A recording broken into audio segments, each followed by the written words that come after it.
یہ ہے راستے میں حضرت اسماعیل کو برگلایا، انہوں نے بھی تگڑا جواب دیا، پتھر مارے اس کو. یہ مزاج ہے. اور پھر جب اپنے بیٹے کے سامنے اپنے خواب کا ذکر حضرت ابراہیم علیہ السلام نے فرمایا، انی ارا فی المنام انی اذبحک فانظر ماذا تری، انشاءاللہ اس پر تفصیلی گفتگو جمعہ میں کروں گا، اس کے مختلف نکات کہ بیٹے سے آپ نے یہ کیوں فرمایا، نبی کے خواب کی پوزیشن کیا ہوتی. میں صفات سبق پیغام قربانی آپ کو دے دوں. بیٹے سے کہہ رہے ہیں کہ میں نے خواب میں دیکھا کہ تجھے ذبح کرتا ہوں، بیٹے تیری کیا رائے ہے؟ ذرا کہہ کر دیکھیے اپنے بیٹے کو آج کے دور میں، ذرا کہہ کر دیکھیے، گھر چھوڑ کے بھاگ جائے گا اور نہ جانے کتنوں سے شکایت کرے گا، میرا باپ بڑا ظالم ہے، مجھے ذبح کرنے کی بات کر رہا ہے. یار رہنا دشوار ہے نا، ہوگا کہ نہیں؟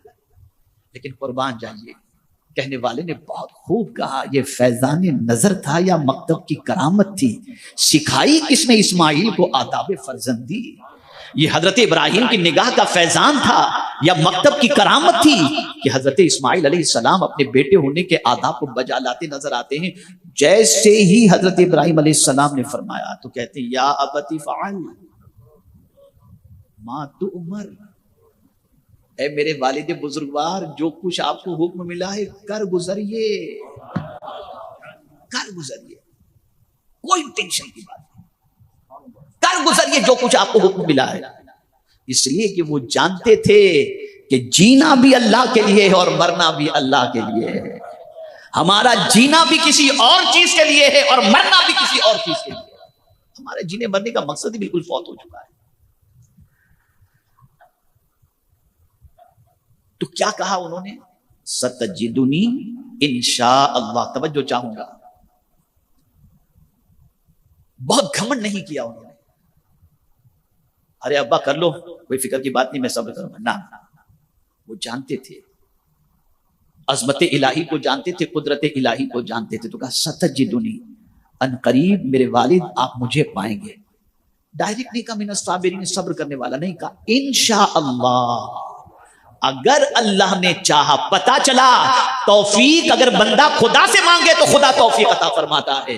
کوئی بھی کام اپنی ذات پر بھروسہ کر کے نہیں، خدا پر بھروسہ کر کے کرنا چاہیے انشاءاللہ. یہ بھی ایک لمبا ٹاپک ہے، زندگی رہی تو میں کلچر جو ہمارا آج اسلامی ختم ہو رہا ہے اس کلچر کے اندر لفظ انشاءاللہ ہے جو آج ہمارے کلچر سے غائب ہو چکا ہے.